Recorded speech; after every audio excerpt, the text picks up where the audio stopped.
22 million black victims of Americanism are waking up, and they're gaining a new political consciousness, becoming politically mature.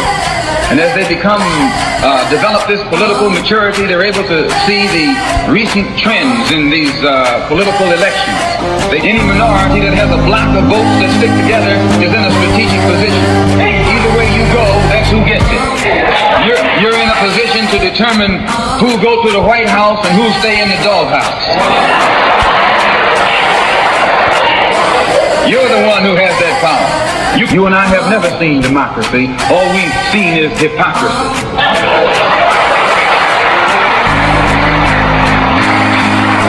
When we open our eyes today and look around America, we see America not through the eyes of someone who has enjoyed the fruits of Americanism. We see America through the eyes of someone who has been the victim of Americanism. We don't see any American dream. We've experienced only the American nightmare. We haven't benefited from America's democracy. We've only suffered from America's hypocrisy. And the generation that's coming up now can see it and are not afraid to say it. And are not afraid to say it. And are not afraid to say it. And are not afraid to say it. And are not afraid to say it. And are not afraid to say it. And are not afraid to say it. And are not afraid to say it. And are not afraid to say it. And are not afraid to say it.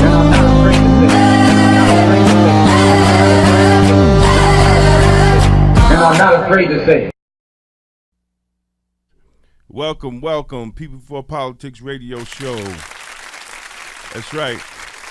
I'm here without my glasses, man. The storm. I can't see 3 feet in front of me, but we're here. We're here. So welcome to People for Politics radio show in the mixradio.com, blackwestchester.com, and the call-in numbers for those who don't know is 914-969-6499. 718-705-4959. Well, I could read that off the wall, so that means I could actually pass the driver's exam without my glasses. I doubt that. Without my glasses. So that is a good thing, because it's not cool when you have to wear your glasses on your license. It's not a good look for the ladies. Anyway. Let me go look at my license.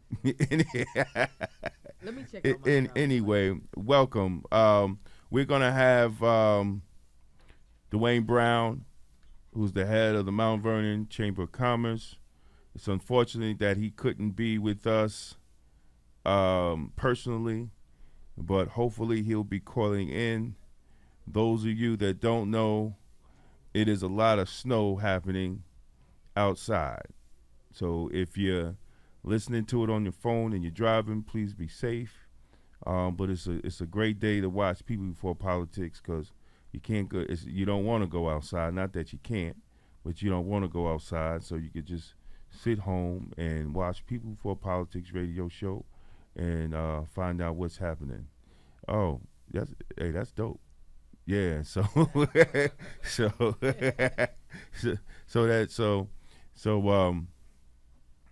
welcome, Cynthia. AJ will be calling in soon. AJ definitely will be calling in soon. Maybe that's him calling in. Yeah, we take it. See who it is. It might be from the last. Yeah, welcome, People for Politics radio show. Can I talk to TJ? Yep. You missed it, sweetheart. Wrong show. Yeah, you're gonna have to call TJ on you his missed phone. it by about 10 minutes. Call him on his phone. Yeah, call him on his phone. Hit him up on He's out in the Instagram. hallway taking pictures right now. Oh, okay. Yeah, hit him up on Instagram. All right, thank you, sweetheart. Hopefully AJ will call in, because AJ broke a great story. Wait, before we get into that, Cynthia, how the hell are you? I'm great, man. How was your week? What did you do since the last time we aired on People Before Politics?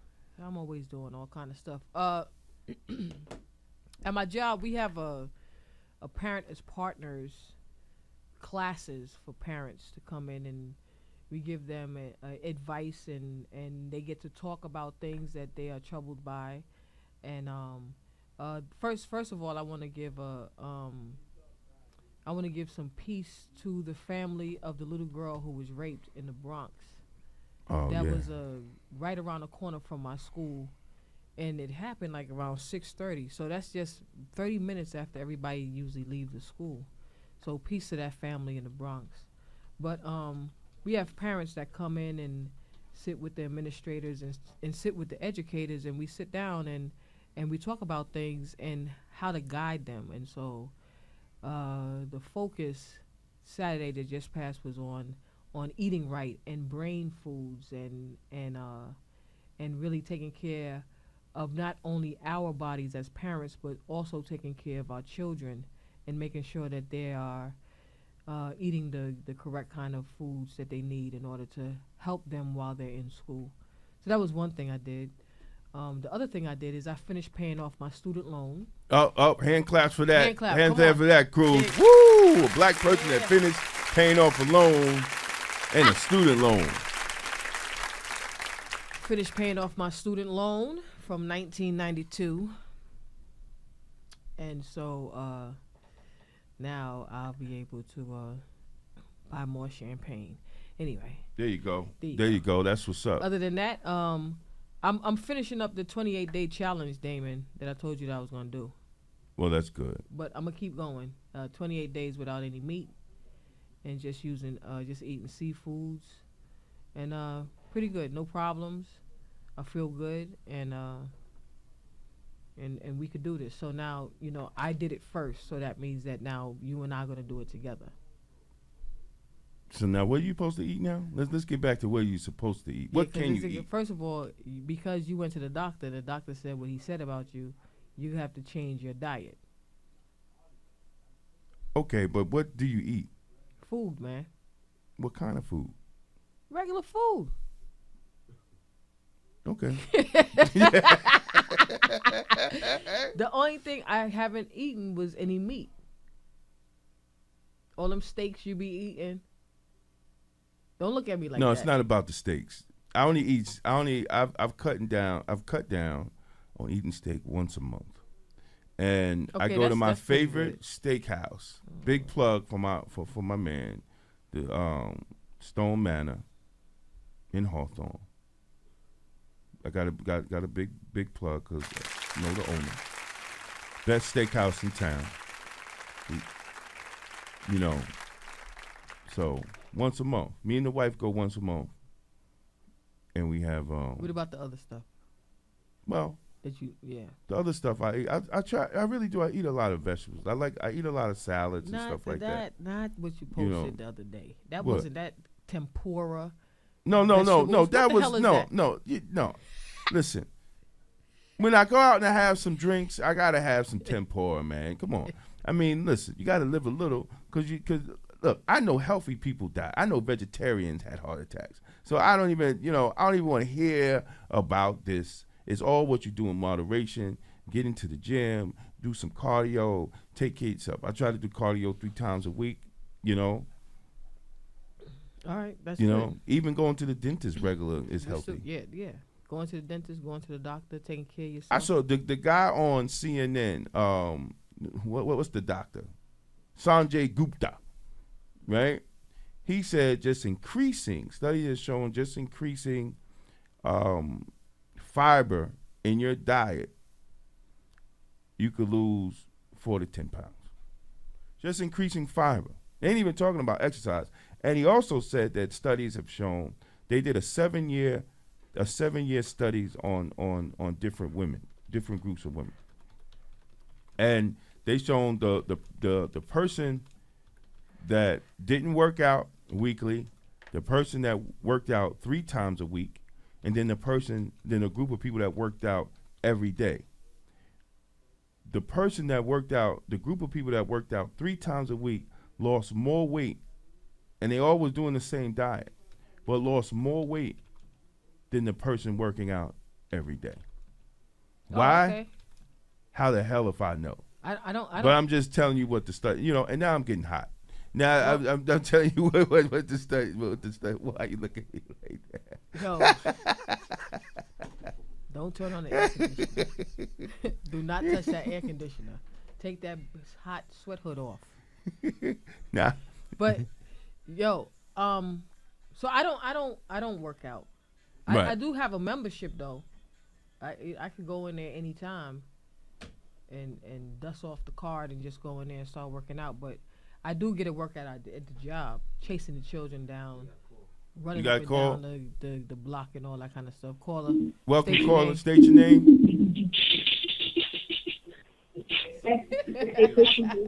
Hello. Yes. What's up, boo? How you doing? How you doing? Good. State your name. Where you from, girl? First name Shania, where I'm from, Florida. Hey, Shania, you supposed to call in earlier. What timeline are y'all on in Florida? You supposed to call in for Epic Radio from 4 to 6. Yeah. Yeah, 46. You see what time it is? It's 6:16. You in the next show, baby girl. What time? Huh? What time? What time? You said you were What in the time are you calling in, girl?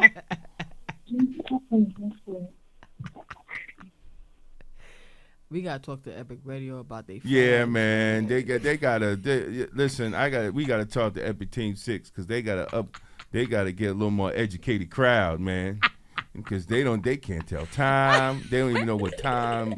They don't even know what time zone they in, man. What is going on? But we're gonna wait to. Oh wait! Oh, there's something else I went to. I gotta go to. Oh. I was in Cambridge Heights, and I went to a police awareness meeting that they had. Not a meeting, but a forum. Shout out to Patrick. Shout out to Shah, and it got a little hot in there because this one police officer got up and started talking about. I wish I was there. Oh man! All right, take the 845. Hold on. Yeah, take the call. Welcome, caller. State your name. Where you from? Damien, what's up, Dwayne? All right. What's up? Hey, what's up, Hey, brother? what's up, baby? How you doing? I'm all right. Probably couldn't get down today. Weather's crazy up here. I got it. Stay on the line. We just doing our little intro, and we gonna bring you in a minute, man. Just stay on the line, my brother. Right. I'm glad you cool. can. I'm glad you could call in though. I wish you was here, but we got to reschedule you. So because I can't stay long on the phone because I'm more caught up right now. So but I'll hold on for a little while. All right. Well, listen. We'll jump into you. We like to welcome Dwayne Brown. He's the president, right? You're the president. That's what they say. You know, the Mount Vernon Chamber and Commerce. He's a good friend of the show. So let's welcome Dwayne Brown. What's up?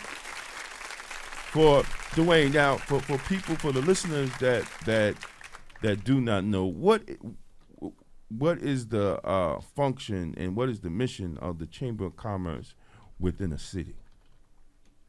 Well, the mission is to promote business, advocate for business owners, be a cheerleader for the city to help foster the economy, to help foster the growth of the economy of Mount Vernon. You know, help businesses relocate here, help people that's in the city. I try to team up people who I know may be looking for a job that can fit a certain one that the chamber member needs. You know, so it ranges from different things, but the most important thing is to foster a business relationship between the city and the members. Okay, great. Now, how in Mount Vernon, how is that going with the businesses? You know, how's it going? Because there have been a lot of complaints, you know, from city taxpayers that they see other cities that are growing. They're growing with businesses, hotels, restaurants, you know, shopping centers. You know, they see other cities growing, but they don't see that in Mount Vernon. How can the Chamber of Commerce, or what does the Chamber of Commerce do to try to facilitate that to get more businesses coming into Mount Vernon? And I wish I was there for that question because my facial expression is what's needed. That's why we got to have you come back. But So I mean, I'm gonna try to be as diplomatic and fair as I can. We try by just speaking the good of Mount Vernon. I mean, the chamber has no real power into determining who comes here, hotels. All we can do from any chamber president before me and after me is our job is to help just if a person says they want to do business in Mount Vernon, to be an assistant to them to help them make their act fall through, So right. Someone says they want to do a hotel, my job is to say, how can I help you? Someone says they want to do, but who comes and how they come, that's, our chamber, the chamber doesn't do that. So this is a good question. This question is going to go for a long time. So the question is, what does the Chamber of Commerce do to bring businesses into Mount Vernon? And then your reply, of course, is that there's really no power, but you're a cheerleader for Mount Vernon, assisting the individuals on for their journey to not be so rigid and things of that nature, to bring their business to Mount Vernon. Now, how does one go about? Finding those people to invest in that the want to city. come to Mount Vernon. How does one go about finding individuals who would like to come and bring? It's for me. It's all about networking. There's networking, and people go to the city first. So a chamber has to just have a strong network, be able to be out there, to be in different, all kind of different areas, from real estate meetings to art shows to just being out there as much as possible, because that's the only way you can hear what's going on, and try to say, hey, I know a building in Mount Vernon, and I live there, so it's a little easier for me because I know it's certain empty buildings, so I can say, hey, right over here, conversation. I know a building on Washington Street that could be good for what you do.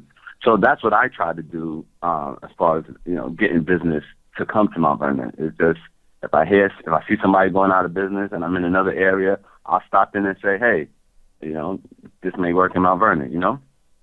But there's no method. There's no this is what needs to be done.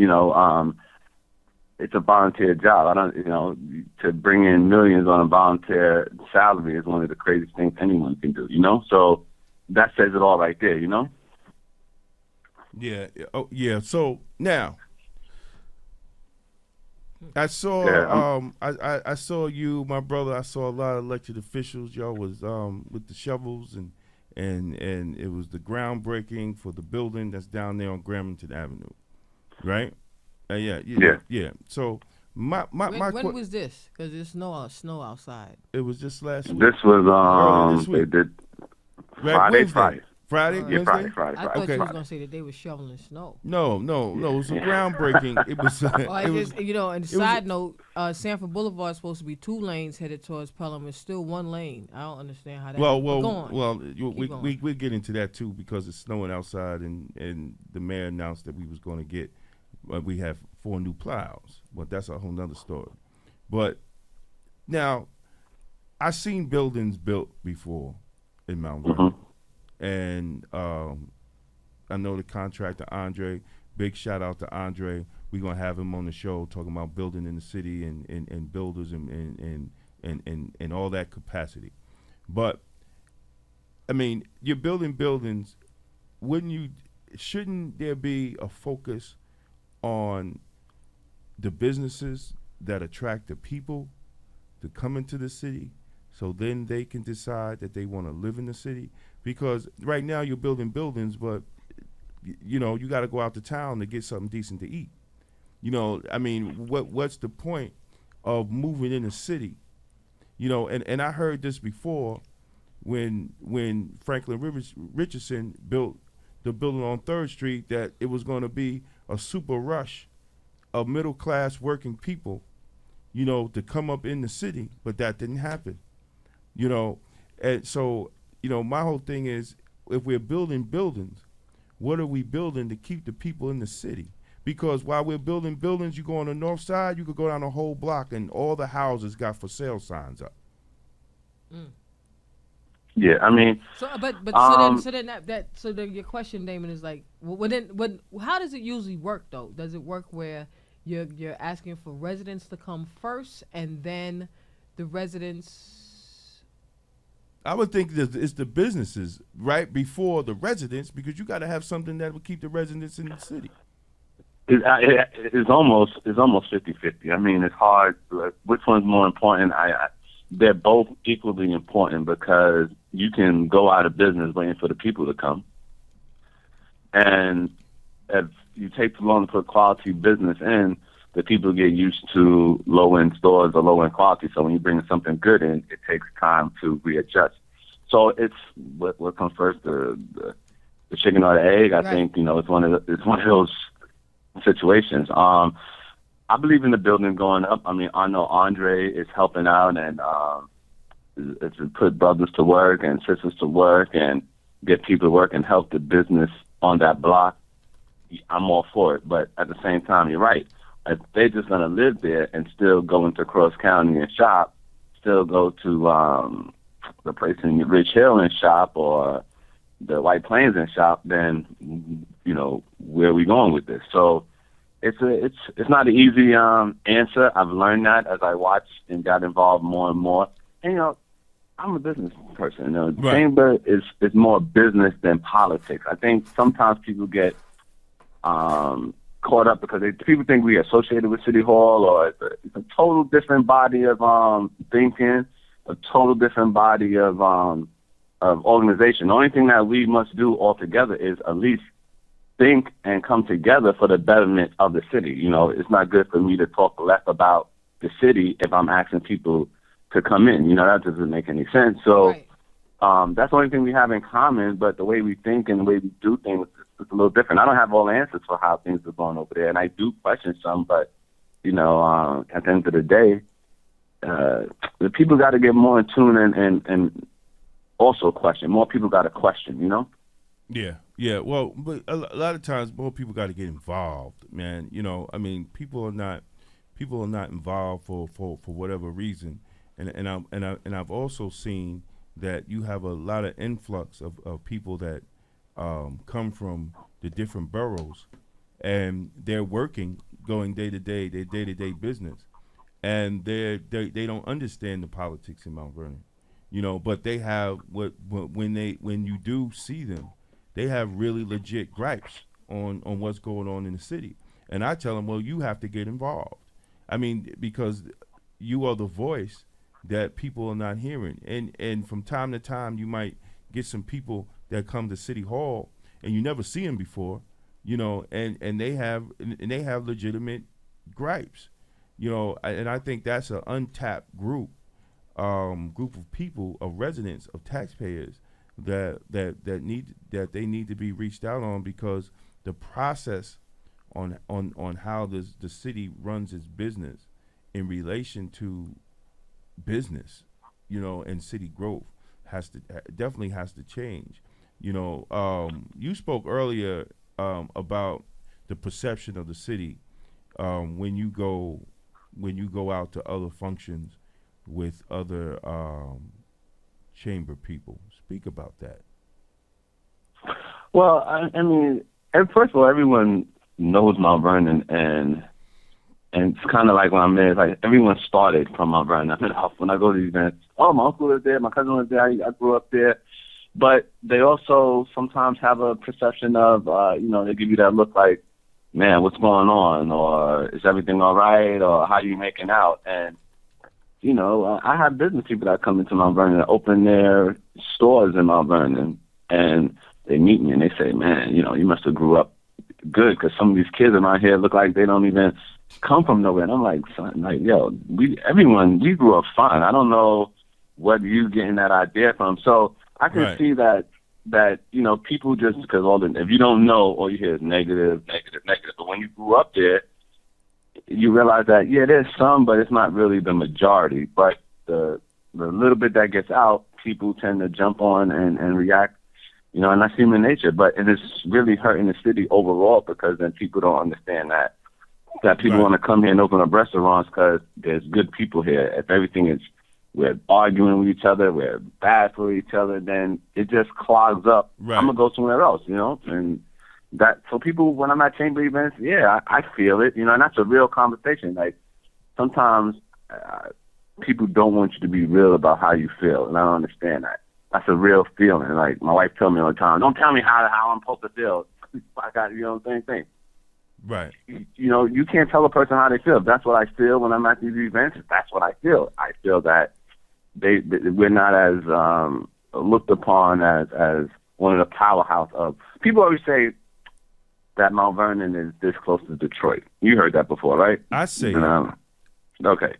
And that's sad when we're in the middle of so many, like, Detroit doesn't have half of the things around it that Mount Vernon has. Correct. So, you know what I mean? So when you say that, it's not to say it looks bad. It's like Damien saying that or so-and-so saying that. You should be mad that it's being said and then try to fix it instead of worrying about who's saying it. I think sometimes in our city, 4 square miles, everyone knows everybody. What you're saying gets buried by who's saying it. Who do he think he is?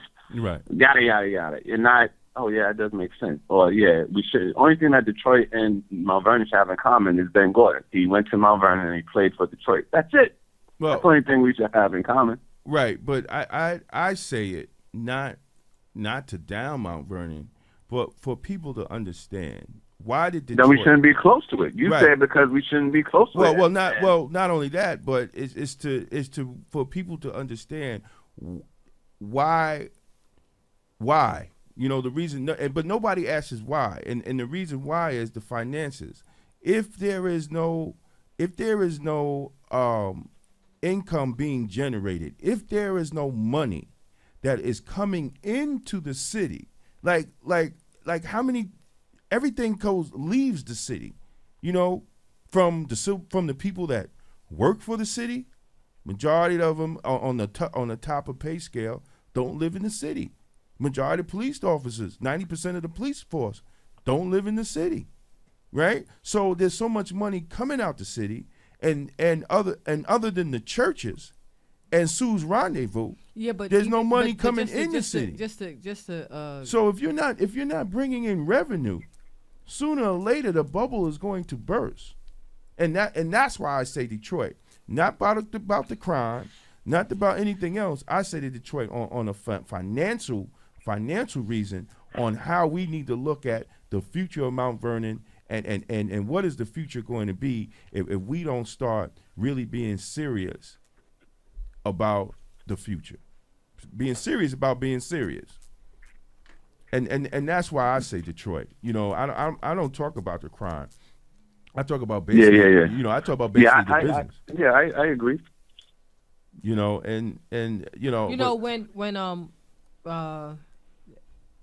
My sons, before my sons started going to Mount St. Michael Academy, they were attending the public school in Mount Vernon. And one of my reasoning for sending them to the public school was from the fact that I am an educator and an administrator in a public school. And I was like at that point of how does it look where you are administrator of a public school and your children are going to private school. So my sons went to the local private school that was public school that's down this block in Mount Vernon. And I have to tell you that it is an awesome school, right? And I also have to tell you that I spoke up numerous number of times for that school in particular because of the negative tone that was hovering over that school in particular. It was horrible, the things that individuals were saying about this school.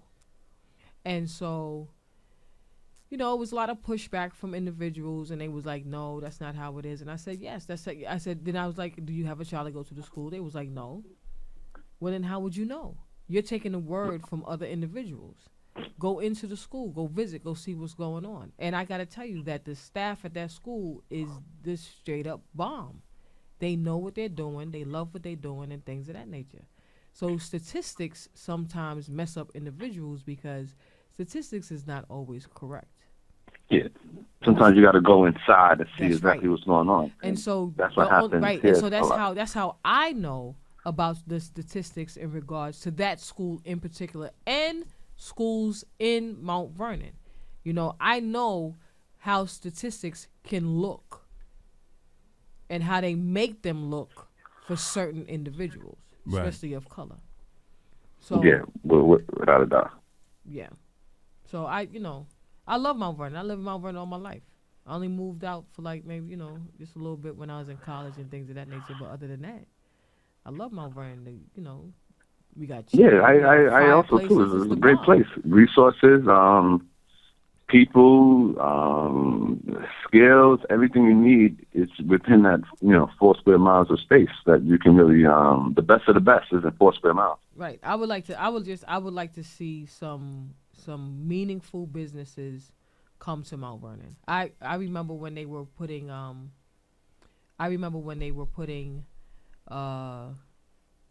the Staples up, and I went and I asked, well, how can we attract Barnes and Nobles to Mount Vernon? How can we attract something like that? Because I would love to be in there all the time.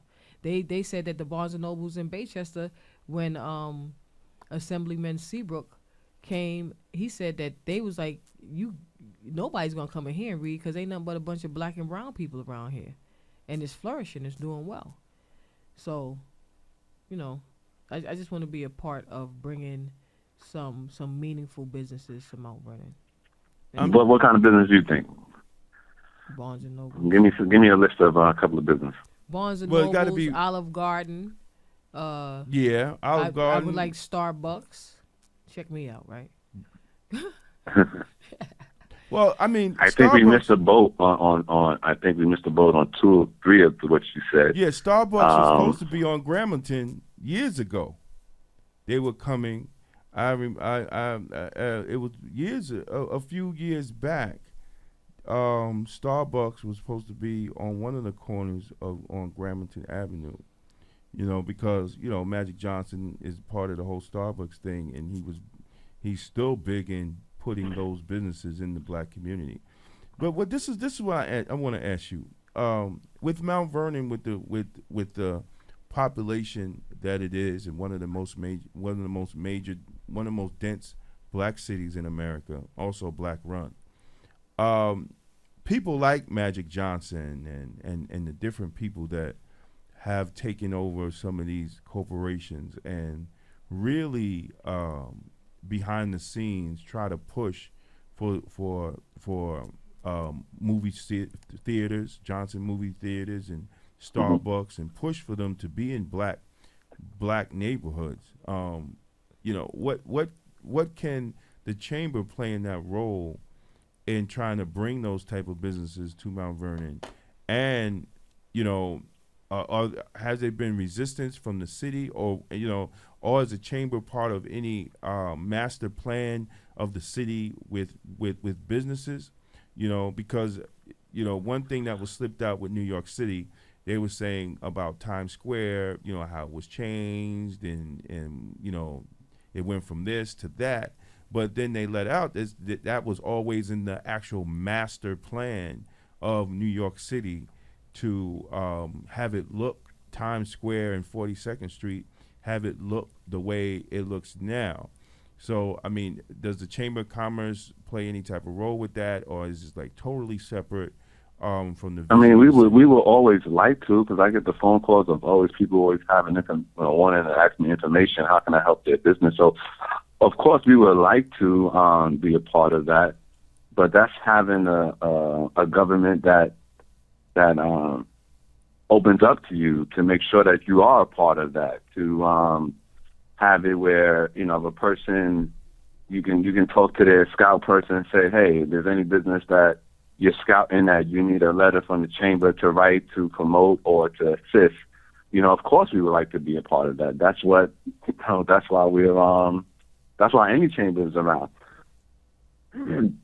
The master plan, I don't even think the city has done a master plan for a while. I have a master plan from 1960 that was donated to the chamber, and I have it in our files that I really read.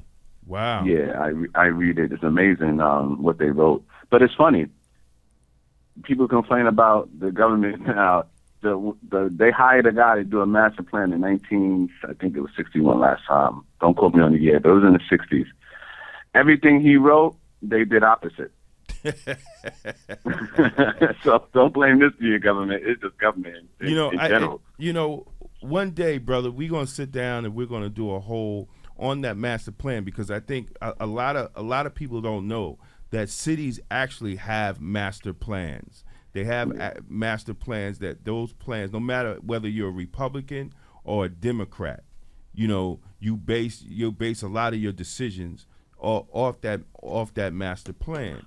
So I think your master plan, you're also up against other city that has master plan, and when your master plan take a little longer to develop, everybody else around you develop, and then right. I know that there was a master plan from Fulton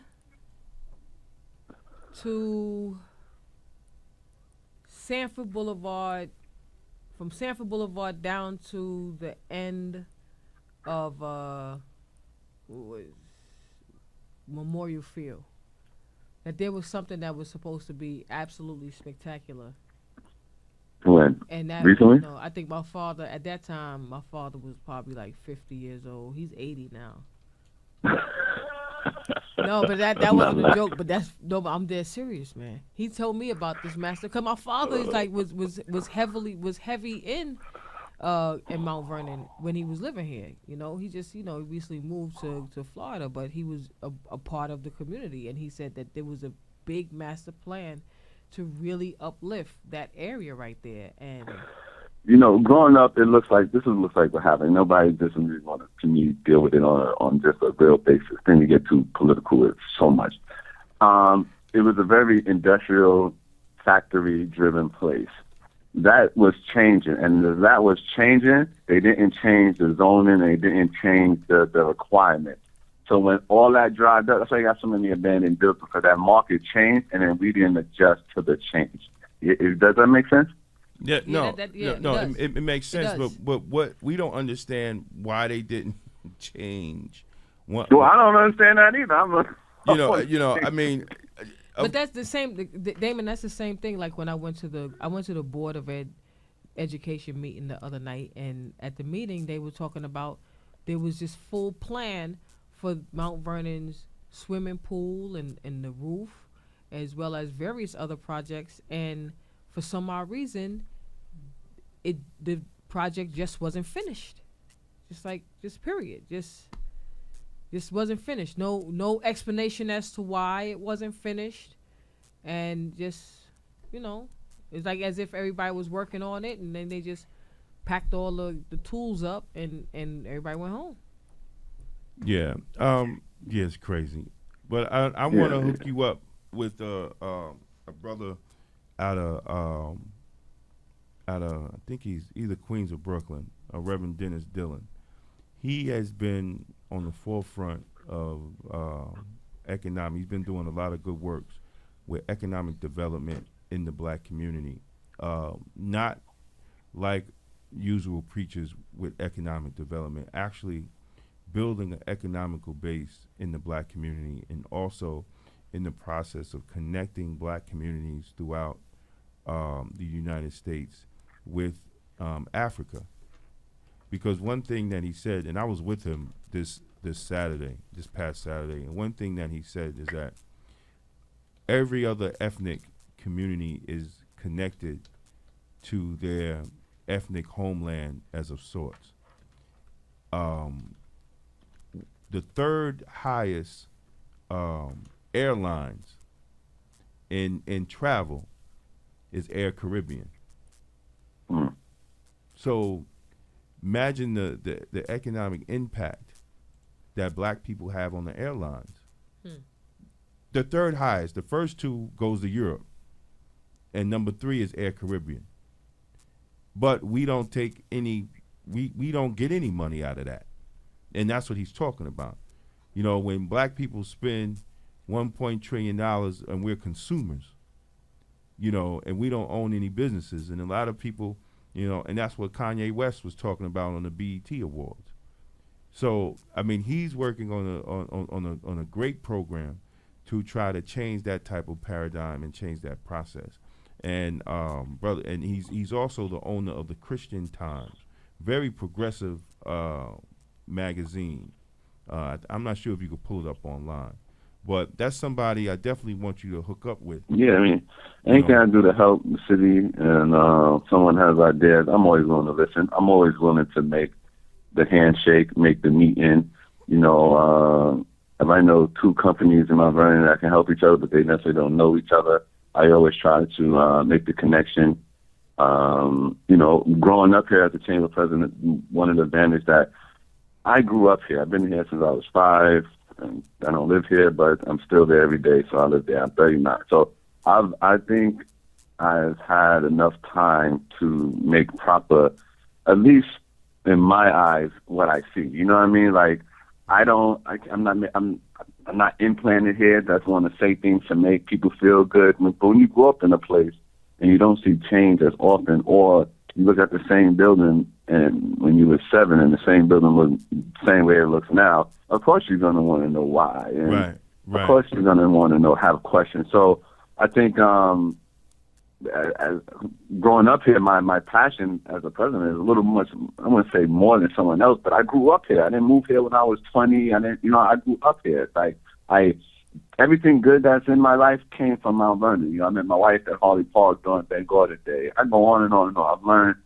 I'm an event planner by trade. That's what I do. I throw parties and host weddings and all that. And 90% of the people that I use for events are out of Mount Vernon. I mean, like your wife, if I had a party, I would call her for cakes and you know, cupcakes. I know DJs, florists, balloons. It goes on and on. The amount of people that I can call on from Mount Vernon to get a job done. That's special. That's special. The people, when I go elsewhere, people's got to call miles away and an hour, you know, within 15 minutes, I can meet at least 20 people that I know do great things and can get the job done. That's the beauty of Mount Vernon. And that's what people have to realize, you know, and that's why people at business that's in Mount Vernon, they understand that. That's why they come to Mount Vernon. You know, they understand it. We have to understand it and be able to, you know, say, okay, we're from a great place, so we're going to want more by going to more school events, by going to more city hall events, by going to, you know, I don't know how you can have a state of the city, and it's not. And once again, because I ain't like taking it too personal. Take it. Talk the truth. It is what it is. They take it too personal, where they think you're talking about them and all that kind of stuff. And I don't agree with that too much. You know what I'm saying? Because when I was on your last, that's what I wish I was there to see my facial expression. When I was on your last show, a couple people have called me and, you know, oh, I said this, I said that, and I'm like, when you talk on a radio show, you're not trying to keep secrets. You know what I'm saying? Like, right. If I was trying to be rude about what I'm saying, I wouldn't say it on the radio show. I would say it in the conference of me and you having lunch, or me and you in the back room somewhere. If I say something on a radio show, I'm not trying to be just where it's that big of a deal. It is what it is. So we have to start taking things a little so much personal. You know, I'm president of the chamber.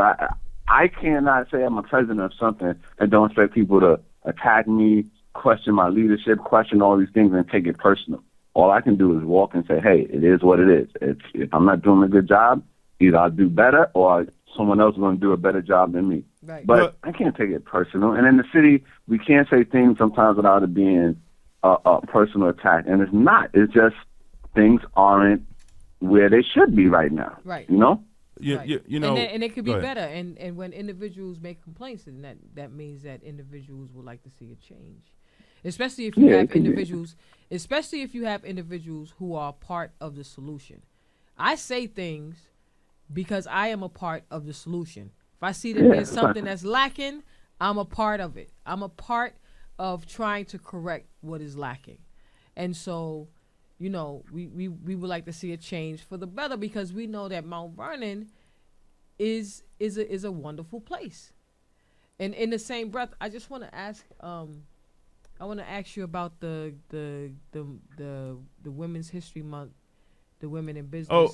Yeah. Talk about that, brother. Talk that about you got an up. event coming up, Women's History Month event, and what you're trying. Well, to do. today's kickoff Women's History Month. March is Women's History Month. So on March 25th, I believe, I'm inviting maybe about 60 women to have lunch on behalf of the Chamber's influential women that has made a difference in the city of Mount Vernon. The number 60 only represents the place that I'm having it at because as a chamber, my job is to promote business within the city. So there's a new place called Club 661, and their capacity is only 60. I can probably go to 100, probably go to 200. So whoever hears this and may not. Where's it located? It's on 661 Columbus Avenue. Okay. In Mount Vernon. So that's where 60 come in. It's not, I think there's only 60. I think there's 100. So many great women in Mount Vernon. But my job is to promote establishment and use this event as a way to merge two things: a wonderful set of women and a new establishment that people can be introduced to. Hopefully that can stay in Mount Vernon because they invested, and there's a lot of people that have invested. I mean, they put a lot of money into their place to make it look good, and it's something that the Mount Vernon community could be proud of and have their family events there and not have to go out of town to have events. So, that's the good side of it. But yeah, it's March 25th on a Wednesday, a luncheon. There will be invitations sent out, and we're just looking to celebrate Women's History Month and with some of the best women in Mount Vernon. It's not stated yet who are the women that'll be honored, correct? I won't say that because I don't want. If I don't say it, I don't want anybody to feel a way that I didn't say something. You know what I mean? Right. Okay. No. I'm just, I just asked. Because like I said, I once again, it's Mount Vernon, so I know I'm gonna get a phone call and say, "Well, you left me off. Who the hell are you to leave me off? You don't know nothing." So right. I don't want to. I don't want to go through that process of. But every single woman I think is important in the city, and every single woman that I'm going to be invited to the event is important, but no more important than someone else that's not been invited to the event. It's only just a matter of space and just wanting to do something. I mean, that's one that we've never done it before as a chamber. So my job is to get recognition and make people say, okay, I want to be part of that chamber because it's active, it's honoring women, it's helping women get careers going, it's helping women get business, So yeah. Okay. All right. I'll make sure that the listeners and everybody watching know that there will be a women in business event that will take place at Club 661, located at 661 Columbus Avenue, Mount Vernon, New York. Columbus Avenue, Mount Vernon, yeah. And so it's going to be a good event. A lot of great women do things in Mount Vernon. I mean, I couldn't even mention 5 without mentioning another 25. So as I thought about it, and our teammates on the chamber thought about it, we came up with this idea to say, honoring women as a whole is way more important than any individual. So that's our goal in March 25th. Okay. Thank you. Yeah, we want to be dynamic. We want to be and we want you to call in the Sunday before it happens so you can announce all the women that are getting an award. You want me to announce all 60 names like the Oscars? No way. Yeah, man. I want everybody to know. No, seriously, because I want everybody to know, the women that are in the city trying to make a difference. Because that'd be cool. You're right, but that'd be cool. I really think that people should recognize there will be some women that's on that list that nobody even considers. You understand what I'm saying? Yeah, so nice. there are women on that list that are not in the circle, of some of these so-called movers and shakers that are in the city. Well, they call themselves movers and shakers. There are women that's going to be on that list that are not in those circles. So they should be acknowledged and they should be welcomed, and they should get a hand clap for doing work underneath the radar. Doing work without anything. The recognition, without the recognition of City Hall or our so-called leaders in the city. That's what we have to do, because we have to show a different type of leadership in Mount Vernon. because right now, you know, what the people see, you know, is on the outside is really not what we as people that live in Mount Vernon represent. I'm hard on Mount Vernon because we could do better. My mother was hard on me because she says because you could do better. When you're on a basketball team, a football team, and your coach is hard on you, why? Because he wants you to do better. Mount Vernon could be one of the best cities. It could be the Mecca for Black America. It could be the Mecca for Black New York. But we have to understand that potential. See, if we don't start thinking outside of the box and thinking bigger than the 4x4 square miles, then we ain't going to do anything. Yeah. Well, I think one of the things, I mean, I think that there's a lot of Black people that live in Mount Vernon, but it may not be the Mecca of Black America. There's a lot of Spanish people that's moved into Mount Vernon that over the next year is going to demand a voice. It's going to demand. Oh, true. No, true. And you're 100% right. You know, but see, the unfortunate thing with the Hispanic population is that, you know, there's no leaders that's coming up. When you go to City Hall, you don't really see nobody representing the Hispanic population or the Brazilian or the Brazilian population. But check this out though. But see, they're a little different. See, because they don't fuck with. Because when they do that, they're gonna do it where you don't even see it and you can't do nothing about it. But they're self-contained because their money stays within themselves. Think about that. If you have the little Hispanic community, they're shopping at the Hispanic stores. They're doing nothing, and you know what? It's nothing wrong with that. But their money is circulating among themselves. The rest of Mount Vernon, money is leaving. Right. Yes. So no, without a doubt. I mean, you know, I'm not mad at them for doing that because that's what we're supposed to be doing. So you can't be mad at them. I'm not mad at them when I see no, not at all. I mean, I see a restaurant open up. Listen, I ain't mad. One of my favorite restaurants in Mount Vernon is the Alamo. You know what I'm saying? And it's Spanish owned, and I'm up in there damn near every other day. Shout out to the Alamo. But they like to support our events that we have. That's right. At the Alamo. Give a shout out. Yeah, that's cool. You know, and give them credit. That's what I like to see. If my goal is as chamber president is to help every business succeed. That's one of the things where it keeps me staying neutral politically somewhat because I have Republican members, I have Democrat members, I have independent members, and my job is to promote business and try to make their lives a little easier any way I can. Whether it's someone who has a multi-million-dollar company in Mount Vernon that just may need a meeting with so-and-so, I know I can make that happen.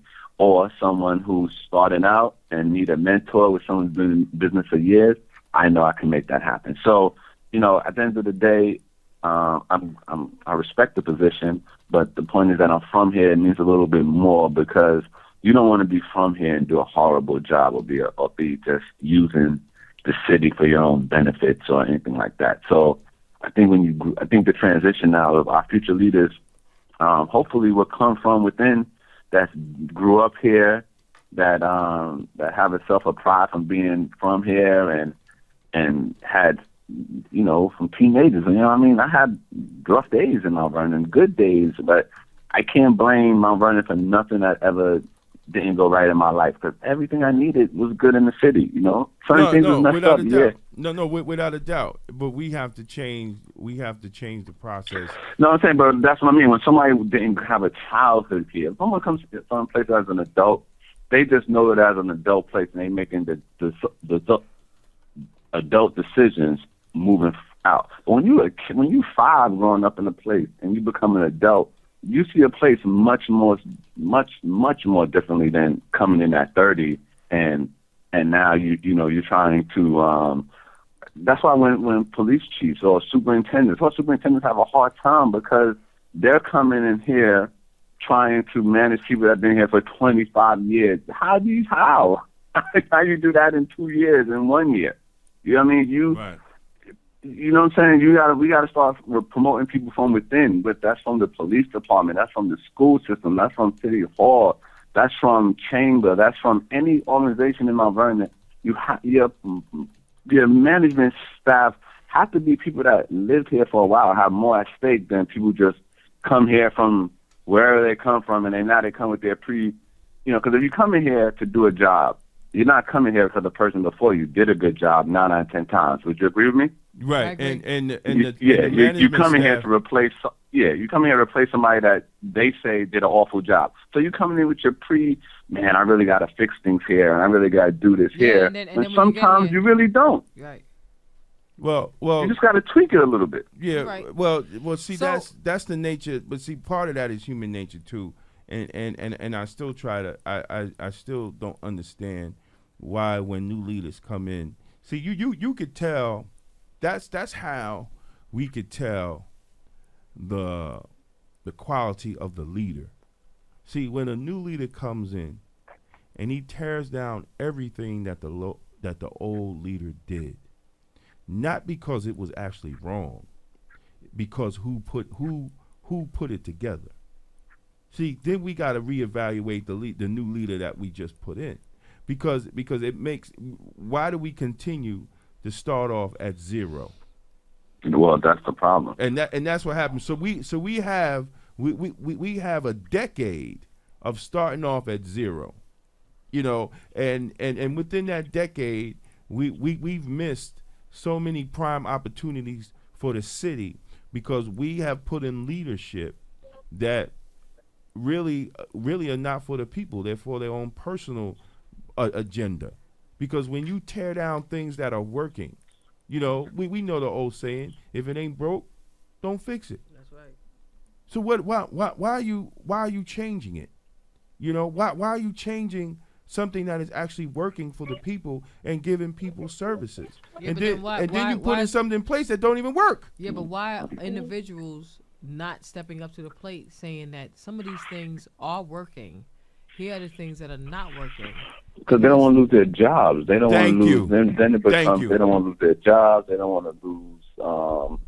They don't want to lose. I mean, it's easier to go with status quo than go against the realm. Because going against the realm comes all that feedback. Like, if I was an entrepreneur, if I wasn't working, I couldn't really voice some of the things I say because then it'd be like, well, we're not going to use Dwayne or we're not going to do that. And it becomes that because that's just the human nature of people sometimes. But in the fourth square mouth like Mount Vernon, you see it and you feel it.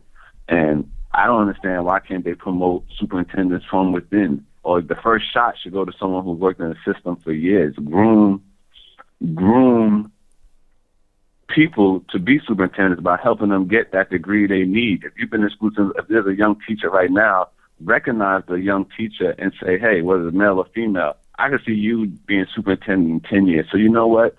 Let's find a way to get that degree you need or get that training you need. You know what I mean? No, that was the same thing that I asked when I was running for school board. I said, I don't understand why you keep going outside to go get individuals when you have individuals that are in here who are supposed to actually start working for the next position. When you're an assistant principal, the goal is for you to become principal. When you're a principal, the goal is for you to move into the Board of Ed and start moving up. So I never comprehended that, and I kept asking because we're not over again. No, because we are not understanding the process. The process is not for that. The process is for a certain group of people to remain in control. We got to have that conversation. It's a certain group of people to remain in control until we change the process. How can 7,000 people control the destiny of 60,000? How could 500 people or 600 people come out on a school board and control the destiny of 60,000 people? See, we have to begin to attack the process. Mount Vernon has been, since I've known it, right? Since I've been into politics, it's been a one-party city. A one-party city. They can't blame the Republicans for what's going on. They can't blame the independents or the conservatives. It's the Democrats.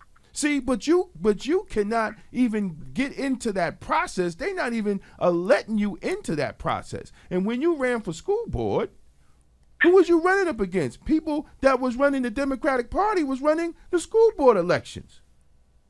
You understand what I'm saying? So until we look at the process and understand that the process is set up for only a certain group of people to remain in control, then we're talking about something. And unless we want to change the process, I believe that Mount Vernon should have a non-partisan primaries that everybody can vote in the primary. And the top 2 run off. See, because everybody else is left out of the process, because we know if you win the Democratic primary, you won the election. You won the election. And then in the primary, they turn the Democrats against each other because they say, well, these are the Democrats. But what about the other people in the primary? They're not Democrats too? You understand what I'm saying? So we have to begin to attack the process. The process is flawed. The process keeps the status quo. And until we start addressing how the process keeps the status quo, Mount Vernon ain't never going to change. And the kids that are educated, the first thing they're trying to do is get the hell up out of the city. So that's what we got to talk about. That's what we got to talk about. That's what we got to try and fix. Like the chamber, Dwayne, anything I'm involved in, my job is once again is to help the process to get along. We as businessmen, we have to deal with the people in office, but I don't know no businessman who really runs his business based on who's in office. It's nice when someone makes the situation easier. That's why it's hard for us in business to get involved with politics, because some of it just don't make no sense. And the way a businessman has to, or a woman has to run their business is totally done different. So it's hard to see eye to eye with a person that makes decisions based on, I like certain, people, but it's hard to watch a person you grew up with, bought pizza from and he's running the field. Things like that. It's hard to understand when you grew up in Mount Vernon. You know what I'm saying? Nothing personal against Anthony. He put himself out there, Mr. Beauvais, but it's hard when we grew up knowing he was just doing pizza, and then all of a sudden you see him running a major project like a Memorial Field without any true explanation of why he's running a project at Memorial Field. You know what I'm saying? Right. It does, and it's not an attack on. And when people hear that, oh my God, I can't believe you can say that. No, if I grew up here, so you got me used to going and saying, so now you're confusing me. Okay, so why can't I run the stadium at Memorial Field? Why can't the guy who had the beef patty shop run the stadium at Memorial Field? You just put people in, you know what I'm saying? Right. I know. He got to understand, and I say with all due respect to the man, if he's listening, he got to understand that he made us see this. So now that he made us see it, he can't say you talk too much or why you saying that. You painted that picture to us. So now when we're reading the story, it's like, oh man, Right. So the questioning comes there's supposed to be qualifications for certain positions. And so what was the qualification? What was the portfolio? What was the resume of this individual for this individual to get placed in this position? Yeah, what I'm saying? And that's not a personal... Was it when he was small, he was making mud pies in the backyard or something? What are the qualifications? And that's not a personal attack, because I'd be the first one. If you came to me and said, Dwayne, you're in charge of the Marshall, and somebody say, well, what? Dwayne knows balloons. What the hell he knows about laying concrete? And I would say to you that it would be the same thing for me. So it's not even about, you know what I'm saying? It's about he should have been somewhere. If he was going to be that kind of guy, he should have been a knuckle and pizza shop in Brooklyn where we don't even know his history. You know what I'm saying?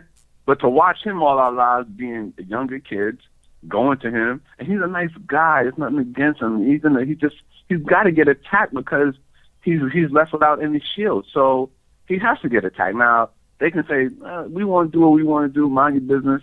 Hey, I don't know if that's true because it's a public building, so I don't know if you can have that attitude in a public building. It seems like sometimes that attitude is like that, but, it's just questioning, you know what I'm saying? Like someone says, Dwayne, well, how you become chamber president? Who are you?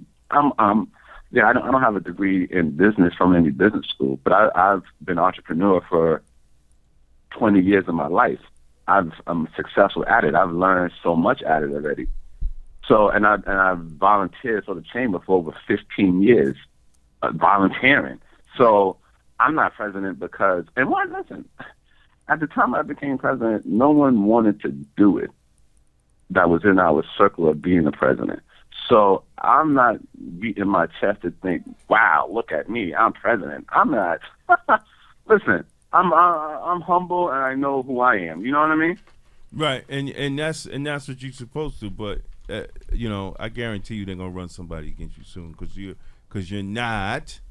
You are thinking for yourself, and people don't like that. And by the way, well, hold on. But then again, if they don't want me to think for myself, then why ever mention Dr. King? Why ever mention Malcolm X? Why do the mayor, when he starts his conversation, says he used to sit and sit in?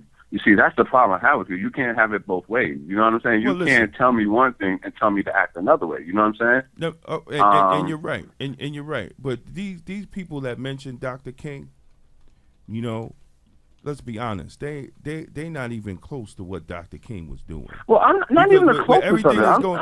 No one can be as close to those two people. I'm not even talking. I'm not even talking. See, this is I hate when these black preachers and these black politicians want to get up on stage and talk about Martin Luther King Jr.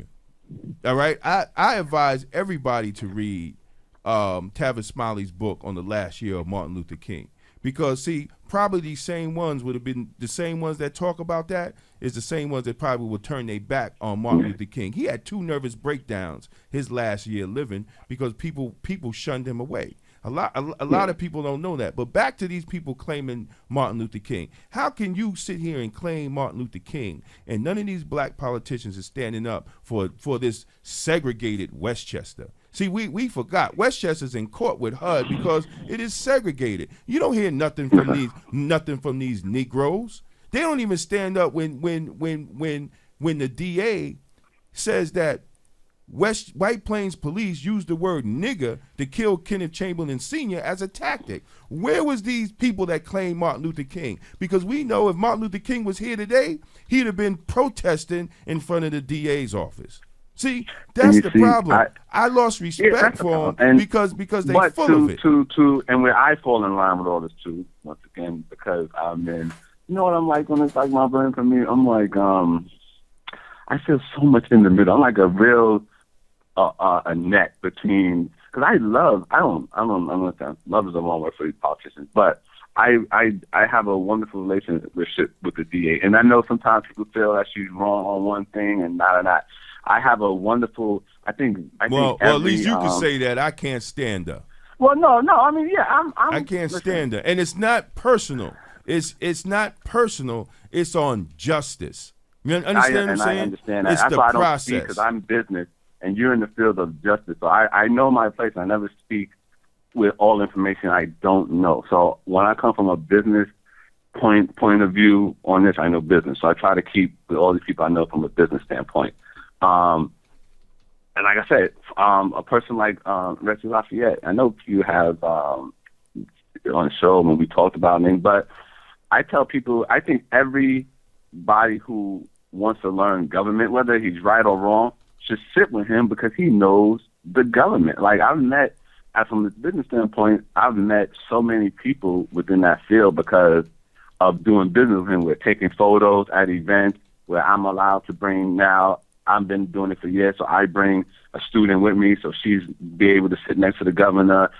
Now, whether they right, wrong, whether they have different agreements, I understand that fully, and I stay out of that because we're out of it with the respect to say if I feel something, I'm going to talk about it, but I don't get too deep into that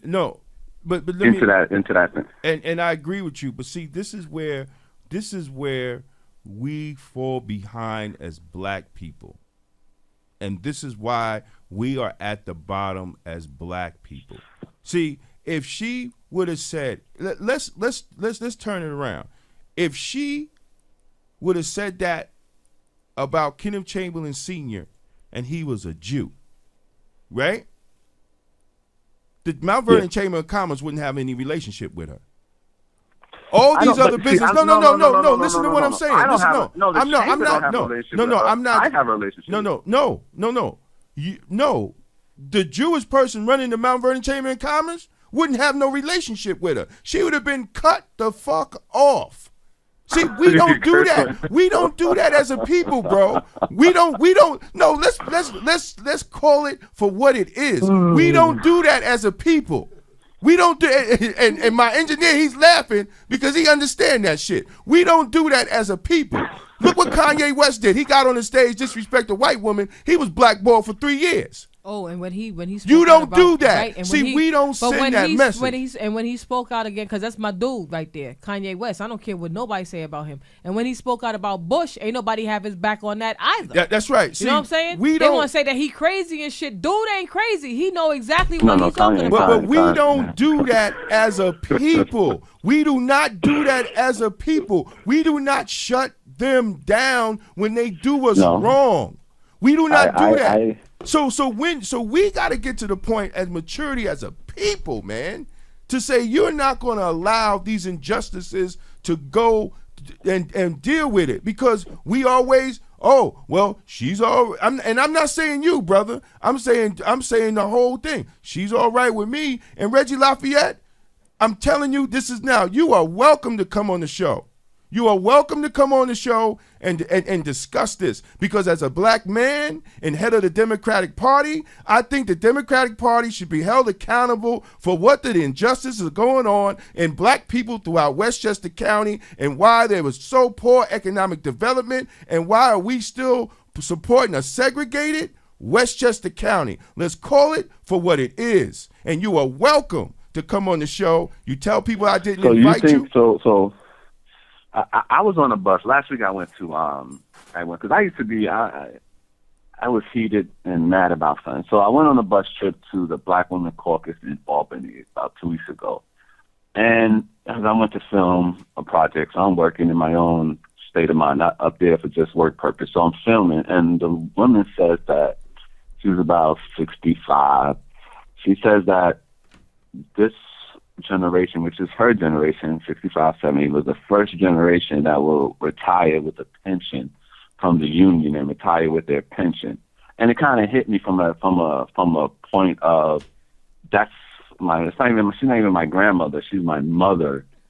And a real first generation of people that's going to be able to retire with a pension. And that was deep, because the world is so old and we've been here for so long, and we're just one gen. So that, on the bus ride back, I really had to reflect and think about a lot of things I was trying to figure out, where sometimes I say older black men don't know how to pass the torch down. No one passed it to them, so if no one passed it to you, you don't know how to pass it down to somebody else. They never, no. It's like when Bob Law came on a couple of weeks ago. He said, they can't give you the torch, brother, because they never had it. The torch died with Malcolm, and it died with Martin. Well, not even on that level. I'm talking about simple levels, like teach me how to edit. Like they want to hold on to editing skills forever, and you know what I'm saying, because it's not. Teach me how to shoot a movie. Teach me how to. Well, you don't need that. See, you don't see. You know, thank God for people like Steve Jobs. You know, because guess what? You don't need them no more. You could go on YouTube University and find out. But it brings. But no.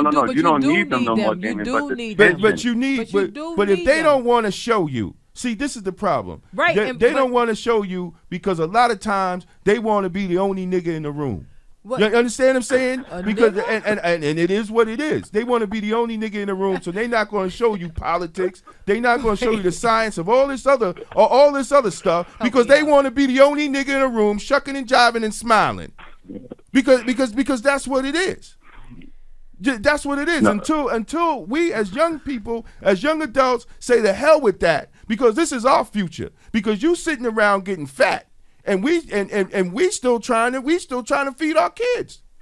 No, but the generation have done that. But what I'm saying is, so we understand. Like I know that now, so I don't really depend on that. But what happens is, then there's a tension on, and I see that in workplaces. you see the tension between the young black guy and the older black guy. The tension is like, oh my God, because here's the younger guy's like, man, I already know this stuff already. So you waste your time trying to school me on anything, and he doesn't know. You know what I mean? So then you fall back. Then you fall back. Look, I got 25 years at correction. When them young brothers came in, I said, listen, A, B, C, and D. They didn't want to listen to me. They didn't want to listen to me. Then when certain things happen, yo, you right. Where?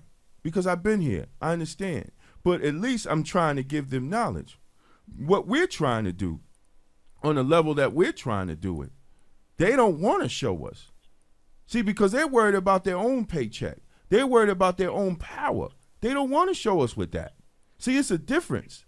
It's totally a difference. What you're trying to do with the Chamber of Commerce, they don't want to show you. Because why? Because that really empowers Dwayne Brown, and we can't control him.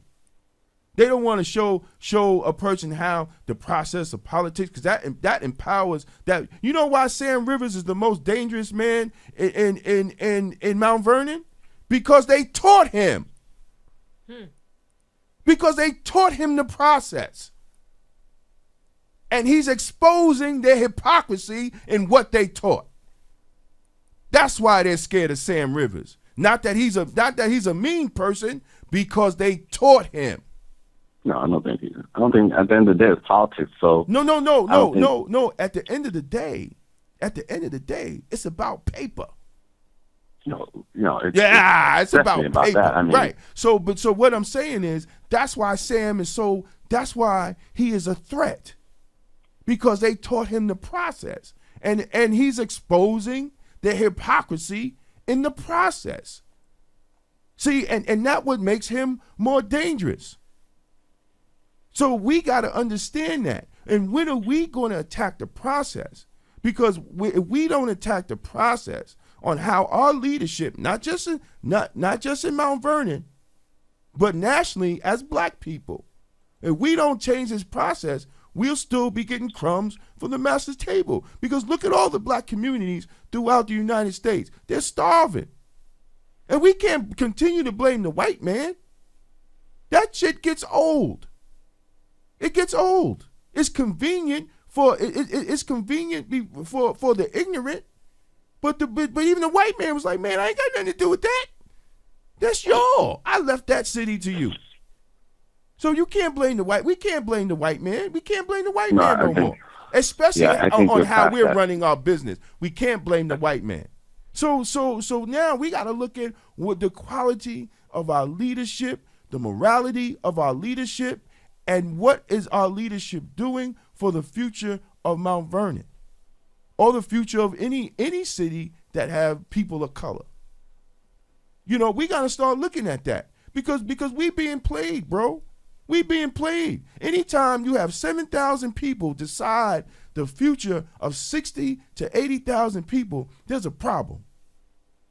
There's a problem. And you think that's because people obviously those numbers got to go up, but Mount Vernon is so close to so many different things, it gives you every reason not to care about what's going on. So if you live in a certain part of Mount Vernon, you jump on. The greatest thing about Mount Vernon is also the worst thing about Mount Vernon, is accessibility. No, you're right. It's a beautiful city. It's a beautiful city. It has 3 train stations. I mean, you can get out. So with getting out, you can care less, because certain things, like you can live in a certain part of Mount Vernon and never go to City Hall for 20 years and never have a problem. Yeah, and you're 100% correct. Right, but those people, that happens, and that happened to me. That happened to me, because the reason why I got re-involved with Mount Vernon was when my godson was murdered. Because other than that, I don't work in Mount Vernon. I work in New York City. And so I live right there by the highway. So I get on the highway, I'm out. Boom, and I start doing everything in the city. And then I come home and I'm right there. I'm about 5 blocks from the highway. That's it. I never had to go to the other side. I never knew what was going on. I had no clue as to what was going on. None. And I am not the only one. There's other people just there's 25, 30, there's 30,000. And that's when you get that number. That's when you get that number, Damon. That's when you get that number. That 7,000 people voting When there's no. You also get the number. When was the last time you had a voter registration drive? When was there when was their last big voter registration drive?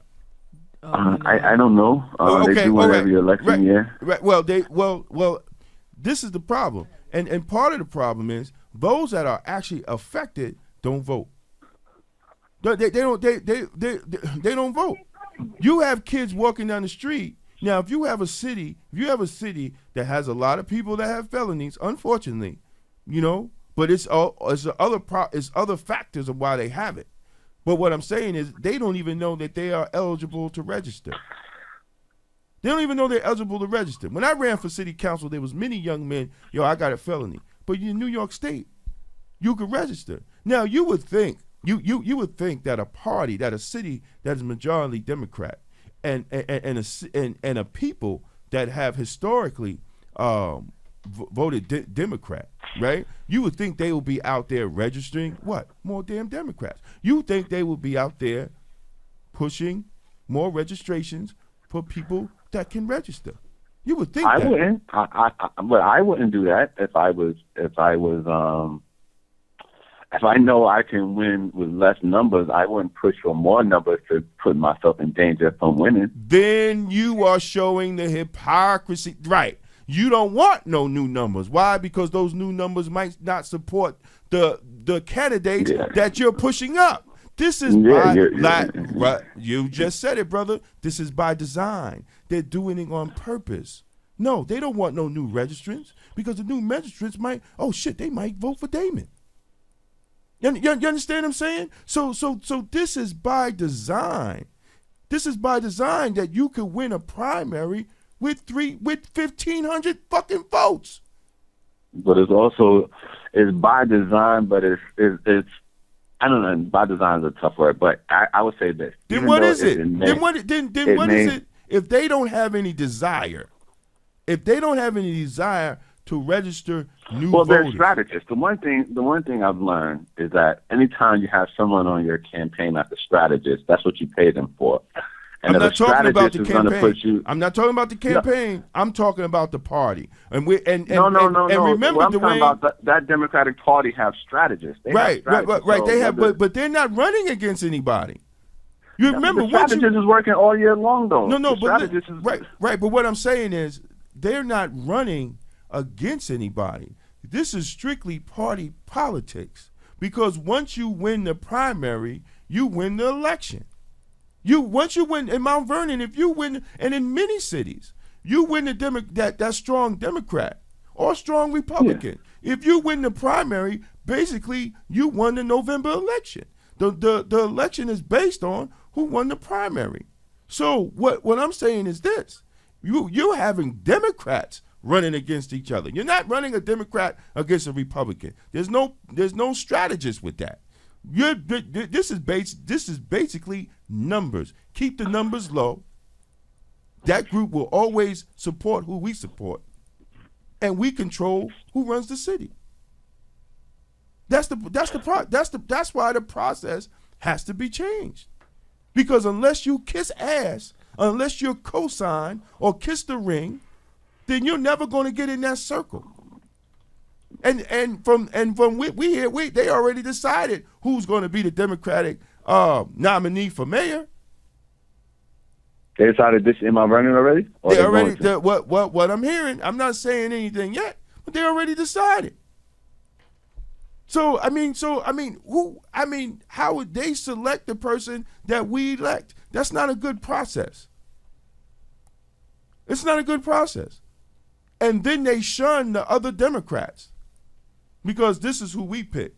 Well, why don't you stay neutral? And whoever the people pick. Like the Chamber. The Chamber is neutral. We're neutral. No, right. And that's what I'm saying. So why don't the party stay neutral in the primary? Why do the party have to pick a person if they're all Democrats? See, if they're all Democrats, it shouldn't matter who wins. Understand what I'm saying? So because the money should be 50-50, everything should be 50-50. Right. Right. Everything should be split down the middle. Everybody gets a certain amount of campaign dollars, and you won, and the winner, and whoever's the winner is the winner. They don't do that. They don't do that. So we have to look at the process because the process is rigged. The process is rigged. So you're a little older than me, Dan. Not too. Let me ask you something. I'm not that old. I'm only 46, bro. I'm not that old, bro. You only 46? All right, so you and me. So you're only 6 years. 6 years is not long. It's not long enough. What do you see? Like, because obviously, when you go against it hard, the same thing. Damien's young. He's not experienced. He doesn't know anything. Is that the kind of feedback, or what's? Because you seem like an articulate brother who knows his stuff. So is it because you don't back down is why your seat at the table per se is not where you want it to be? Right, because I speak my mind, and I stand on a certain principles. See, I'm not going to kiss your ass, just because you think I should. You have to show me.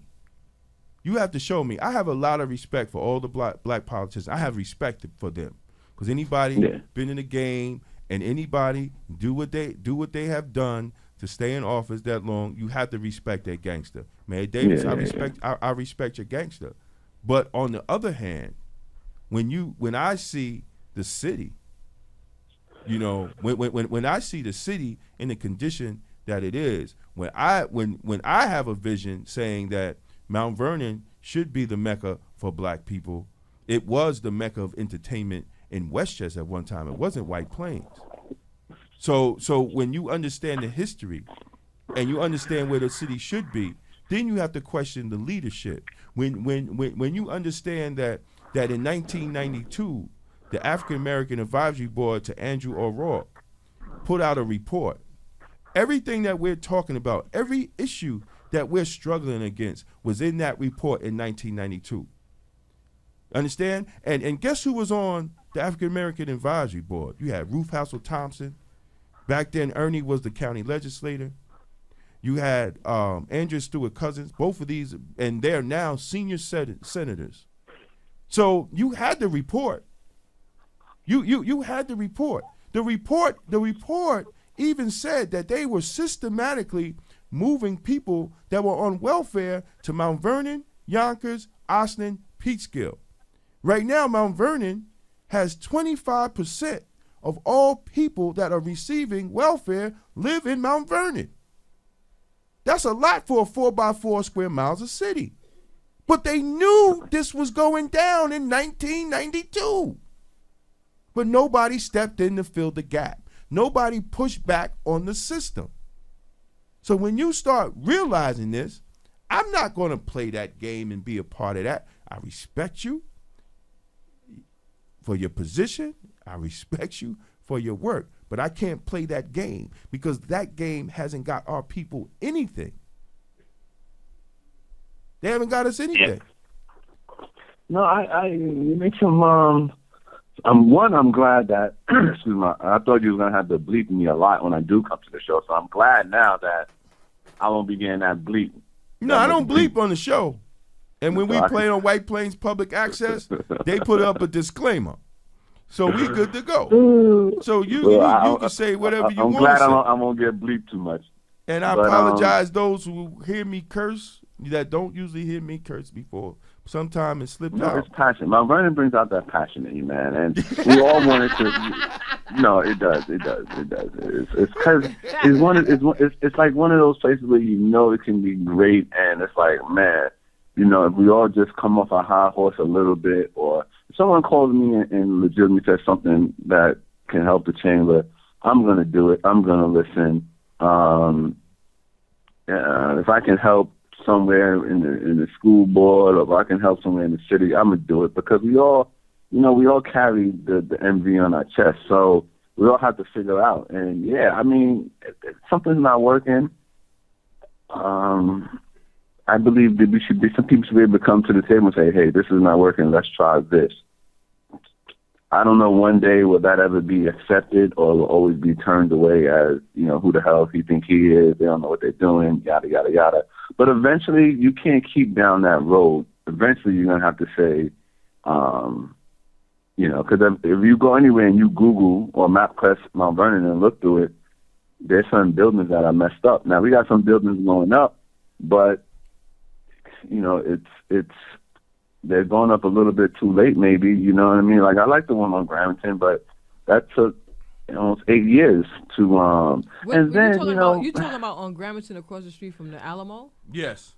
Yeah. So what kind of so talk about what's going to be there? It's going to be working residential at first. That's what their goal is. Working residential, 2 bedrooms, 1 bedrooms, and studios for teachers, doctors, nurses, professional people, and then retail underneath.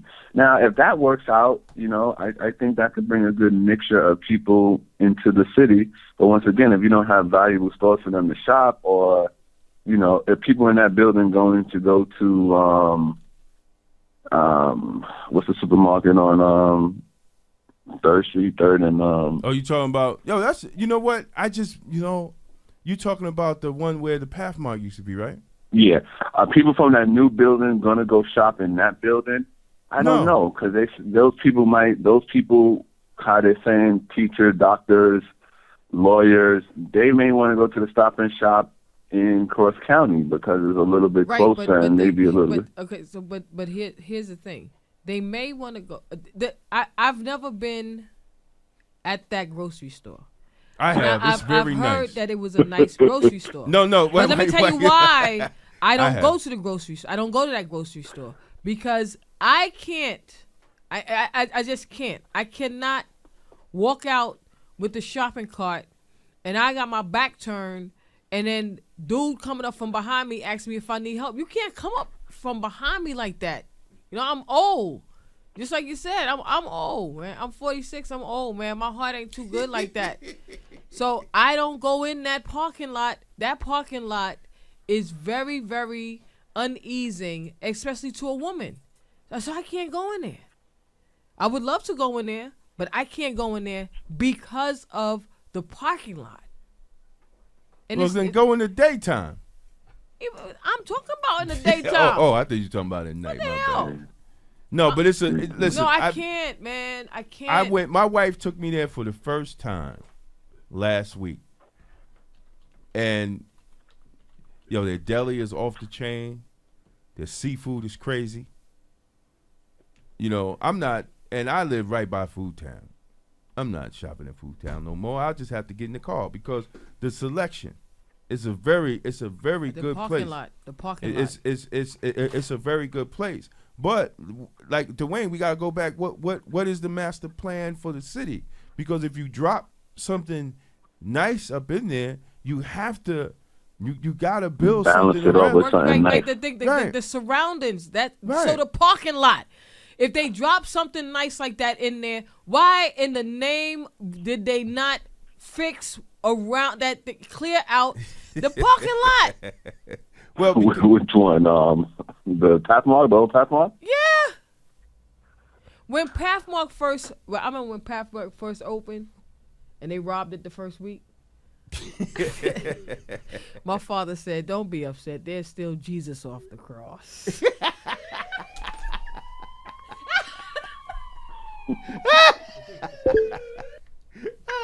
Listen. But listen, I wanted to ask you, when was the breaking of the ground for this residential building? It was Friday. It was Friday morning. Okay, so when is the anticipated date of that to be finished, or is it going to be like Memorial Field? I would say around maybe next summer. Is it going to be finished before Memorial Field? See, you asking me these questions like I'm in these meetings, man. You know what I mean? I'm not in these wait, I meetings, just man. Caught that one. Is it going to be finished before Memorial Field?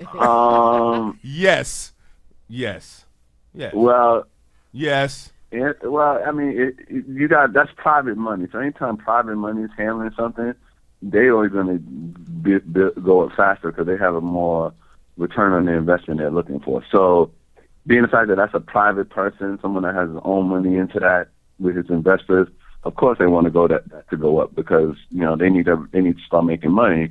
Whereas Moyer Field, that's a public issue. Right. That's public decision. Right so county, if I was betting, I would say yes. Yeah, public will, private will always be faster than public. Hey, hey. Oh, so what about I know that is very close to the hospital. So what's the developments with the hospital? Because the last time I was in City Hall, the hospital said you can't even have a baby in Mount Vernon. Well, Montefiore is back running that hospital, and my mother, I have a good person that I am very close with, just not to unleash her relationship to the hospital, but she's been working for the hospital in the medical field for 25 years, and she took over. When they took over her hospital, they turned her hospital into a world-class hospital. Monty's a world-class hospital, so no matter what building they touch, they're going to turn around. So I believe they're going to get Mount Vernon up and running. They started. They redid rooms already. I mean, they came in 1 year and did changes that couldn't have been done in 20 years, Hey, D, do you have a connection there, man? Because we would like to have whoever's in charge to come, actually, Yeah. Come on the show and really I'll reach talk. out and see if I can get them in. And really talk about, the changes in Mount Vernon Hospital, what they're doing, and because I think that's good. That's great information. Because it was always a problem in the past around the population of Mount Vernon and not having a fully functioning hospital. Yeah, no, I think that's on the way around because Monty is about their brand. So it's like right. They understand the brand. Right, that's right. They understand it. They understand their brand. So and their brand won't. They don't believe in their brand letting you down. So we benefit from, and they don't even call it Mount Vernon Hospital. They call it Monty Mount Vernon. So they definitely want the Monty in front of Mount Vernon. So, people, if you ever get sick, I believe Mount Vernon Hospital is a place now where you can go and feel that you're getting competent service from nurses, doctors, and stuff like that. So I went, Mount Vernon Hospital is on the up because once again, that's a private company who has an investment and want to see great. Everybody goes into business to make money and wanted their business to last and be good. And that's what, most of the big business people in Mount Vernon that I've interacted with do. We have some great business. I mean, I'm not going to Mount Vernon Hospital. No, I'm telling you, you can go to Mount Vernon Hospital. You're not telling me nothing, man. I'm telling you, Cynthia. I'm telling you. I wouldn't. I'm telling you, man. You got to Mount Vernon when you was 5. I've been to Mount Vernon since I was born, and I'm not going to Mount Vernon. Yeah, but see, you holding on to. If you was in here right now, me and Damon was laughing for. You was talking, and all we was doing was laughing. I'm telling you, go visit the hospital. Go visit. Even when you step into the hallway, I got my lip turned up. I'm telling you, go visit the hospital. I'm gonna have someone. Really, yo, D, yeah, please make that happen. Because but that see how y'all laugh, but then that's what. And before if I didn't ever. What you mean? See how we act? No. I'm saying that's how I laugh too when people say certain things too. So I understand, but before I went in there and I know the Monty brand, and I'm telling you, I see my mother-in-law. She works there. And I talk to her every day. Their demand of excellent patient care is off the charts. All right, like so we want to go and check it out. You sold us, brother. We want somebody from Montefiore, Mount Vernon. Right, we want to go check it out. We want somebody from M&M, Monty Mount Vernon, to come on the show, and let the listeners know, because we air in White Plains now, we big time. Let the listeners know that they can go to Mount if they Vernon, get sick, Montefiore. They don't have to drive to New Rochelle. They don't have to drive to New Rochelle. Yonkers. They can go right to Mount Vernon Hospital. And we are here to promote them. We are here to promote them. If you go into New Rochelle, you're going to a Monty building. No. I understand that, we understand that concept, but we just want them to know to let the listeners know. Yeah, Not just and Mount since Vernon. they've been in town, that's what they've been trying to do since they've been in town. Oh, Honestly, they've been trying to reach out. Yeah, and please, do what they man, gotta do. please. We want them to come on the show, man, because we want to talk about that. We want, I mean, that's a good conversation. I think that's a good segment that we could have. I mean, it's something, information for the community, and that's what we about. We give our opinions, but we also, give information to the community because To the community, because somebody. Somebody's life can be saved because they may think, I don't want to go there, and really they can go there. You're absolutely right, and that's why we need to have them come on, man. And we want you to come back on also, brother.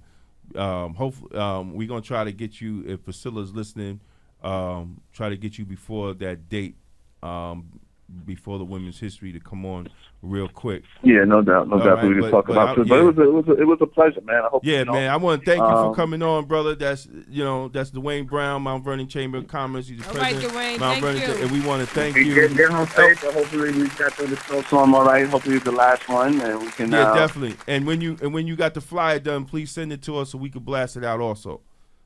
All right, no doubt. Thank you very much, and have a good night. All right. You got it. Thank you. All right. There's a couple of events coming up.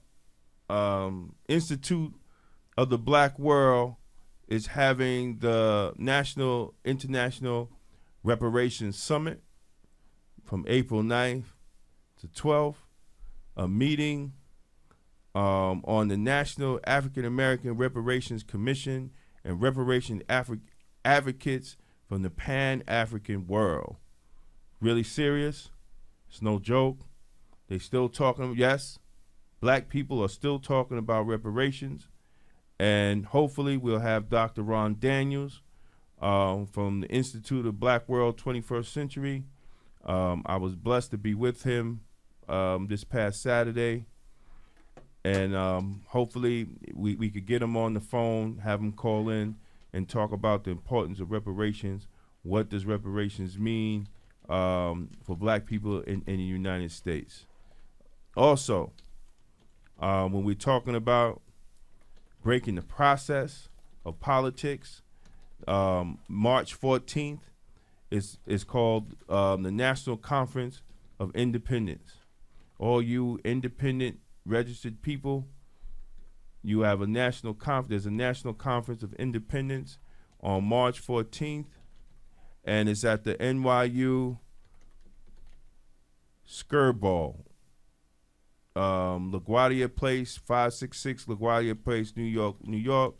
If you want to register, go to conferenceofindependence.org, and you can register. Registration is free. So those are two events, and also coming up, Grand Council of Guardians and blacks in law enforcement of America are having the Women's History Month Awards. It is going on. It will be at the Harlem State Office Building, 163 West 125th Street, Harlem, New York, March 24th. It's going to be the second floor on the art gallery, and Blacks in Law Enforcement America will be honoring Officer Deborah Howard of the Westchester County Department of Corrections, and she's also the newly elected Secretary of the Correction Officers Benevolent Association. So I have an announcement. Yes. The New Jim Crow by Michelle Alexander, March 6th, March 7th, and March 8th, workshops dealing with incarceration at Columbia University. Oh, yeah, I will be there. Post up. And I'm on the panel. You got to register if people want to go. March 6th is already sold out. So I'm getting ready to post up. March 6th is Friday. I know. Yeah. I'm on the panel on the 7th. I'll try. So y'all come and see me. Give it to the people. And I'm on the panel talking about the justice system from a black law enforcement perspective. So, yeah, I'll be on there too. So, anything else you got to Nah, we got shout outs to a couple of people. Shout outs Yeah. to Banks for introducing us to Alamo. Shout out to Carl Caridad, who's been listening in from Manhattan. Shout out to Brenda Crump, who also has been listening, and Mount Vernon. They're the basketball champ. They won the Section 1 basketball Big up to Mount championship. Vernon. Mount Vernon won the Section 1 basketball champs. Big up, big up. Other than that, I don't have any other. Yeah, I just want to if you're not on the blackwestchester.com mailing list, please go on blackwestchester.com and sign up.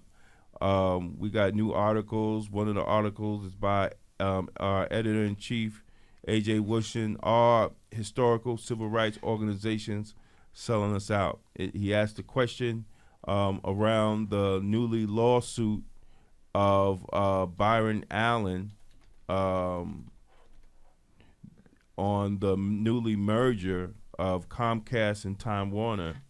They are suing to stop the merger because they're saying that this merger will cut out African Americans, Latinos from actually having channels on. If this merger will basically cut out media for people of color.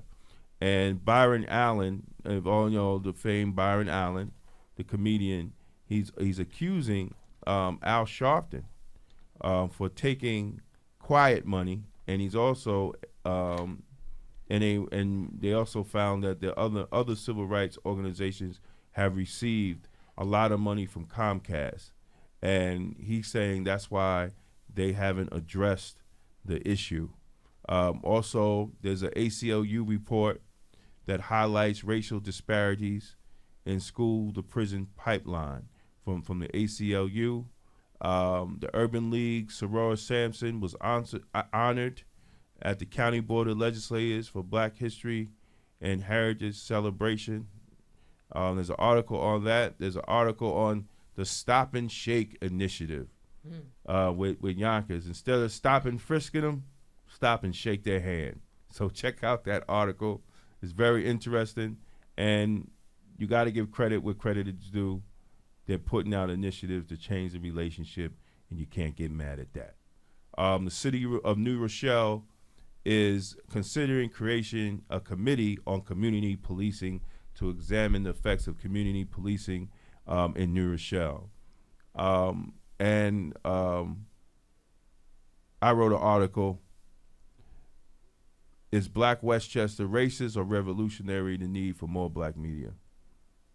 Someone left a message on Black Westchester, in which I hear it a lot when they say, why don't you have a white Westchester or Italian Westchester or Jewish Westchester?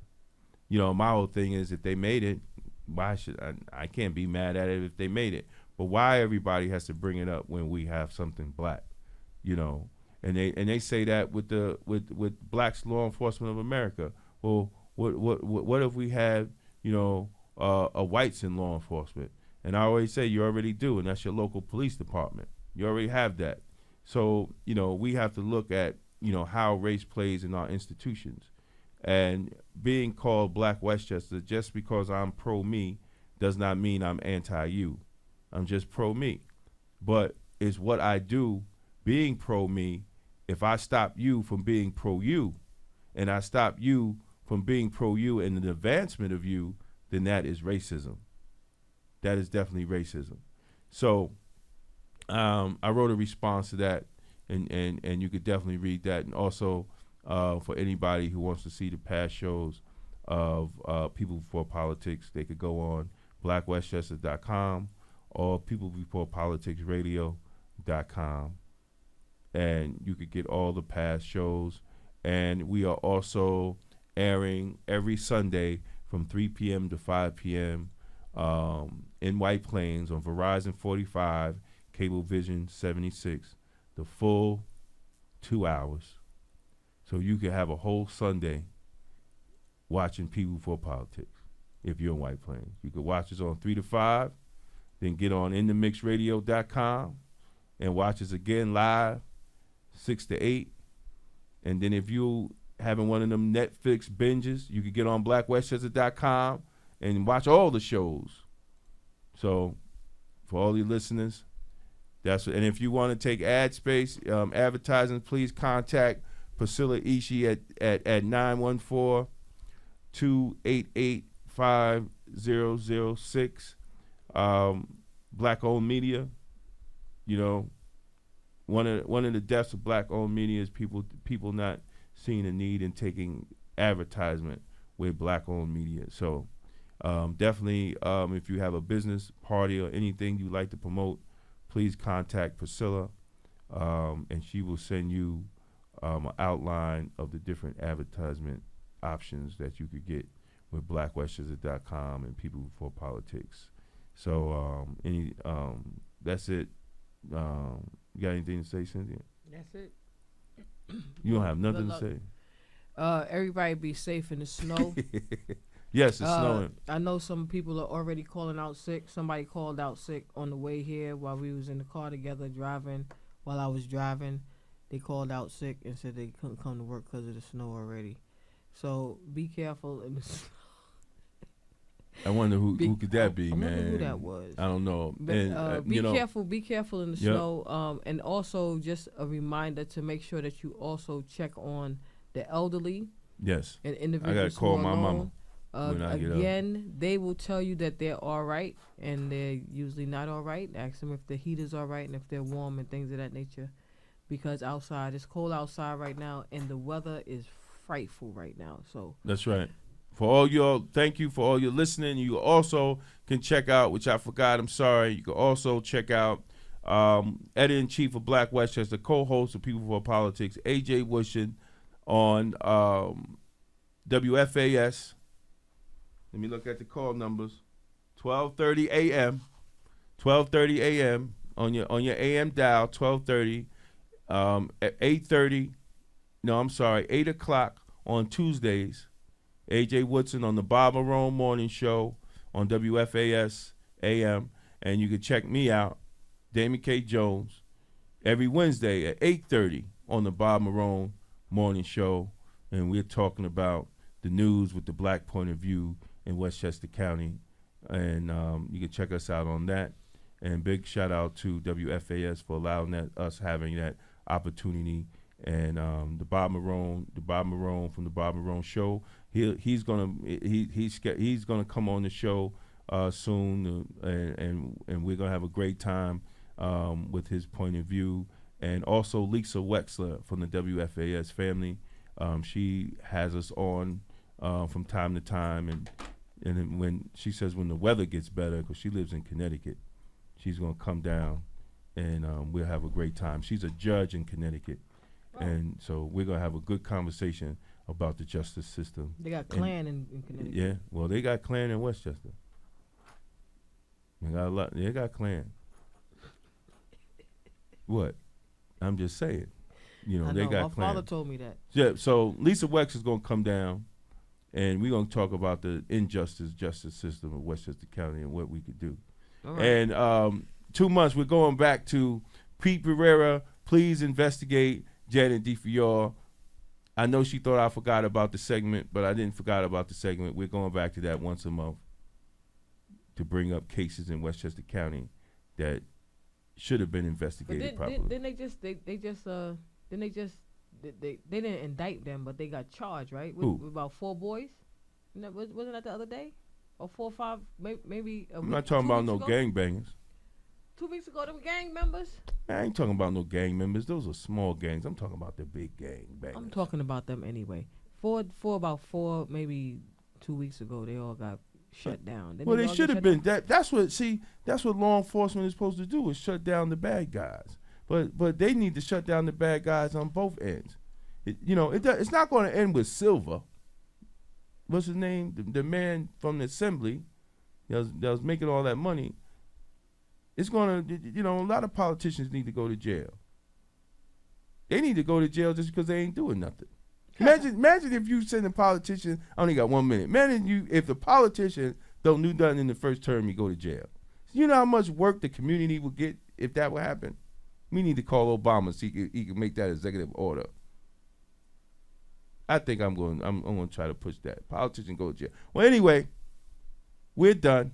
Thank you for watching. I'm out of here. People for Politics radio show, InTheMixRadio.com, BlackWestchester.com. Thanks for listening. Time to go in the snow. I've just been babbling. Peace. You will not be able to stay home, brother. You will not be able to plug in, turn on, and cop out. You will not be able to lose yourself on Skag and skip out for beer during commercials because the revolution will not be televised. The revolution will not be televised. The revolution will not be brought to you by Xerox in 4 parts without commercial interruptions. The revolution will not show you pictures of Nixon blowing a bugle and leading a charge by John Mitchell, General Abrams, and Spyro Agnew to eat hog maws confiscated from a Harlem sanctuary. The revolution will not be televised. The revolution will not be brought to you by the Schaefer Award Theater and will not star Natalie Woods and Steve McQueen or Bullwinkle and Julia. The revolution will not give your mouth sex appeal. The revolution will not get rid of the nub. The revolution will not make you look 5 pounds thinner because the revolution will not be televised, brother. There will be no pictures of you and Willie Mae pushing that shopping cart down the block on the dead run or trying to slide that color TV into a stolen ambulance. NBC will not be able to predict the winner at 8:32 on Report from 29 District. The revolution will not be televised. There will be no pictures of pigs shooting down brothers on the instant replay. There will be no pictures of pigs shooting down brothers on the instant replay. There will be no pictures of Whitney Young being run out of Harlem on a rail with a brand new process. There will be no slow motion or still life of Roy Wilkins strolling through Watts in a red, black, and green liberation jumpsuit that he has been saving for just the proper occasion.